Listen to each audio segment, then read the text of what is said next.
మనుషుల కోసం ఎదురు చూడొద్దు, మనుషుల మీద ఆధారపడద్దు, దెబ్బతింటారు.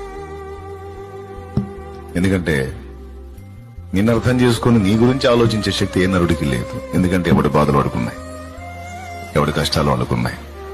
ఏ బాధలు లేకుండా నీ బాధను పంచుకోవడానికి ఫ్రీగా ఎవ్వడూ లేడు. అందరి బాధలు ఎరిగి అందరిని అర్థం చేసుకుని అందరికి అందుబాటులో ఉండే శక్తి, దమ్ము, అనుకూలత ఒక్కడికే ఉంది, యేసయ్యకే ఉంది.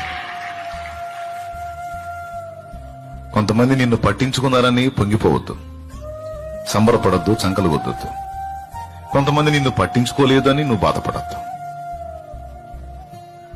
నువ్వు వేడుకోవాల్సింది, ఎదురు చూడాల్సింది, పెన వేసుకోవాల్సింది, ఆశపడాల్సింది ఆ ఒక్కడి కోసమే, నా ప్రభు అయిన యేసుక్రీస్తు కోసం, నజరేయుడైన యేసు కోసం. అంతే. పనికొచ్చిద్దా మీకేమన్నా ఈ మాట? ఎంతమందికి పనికొచ్చిద్దో?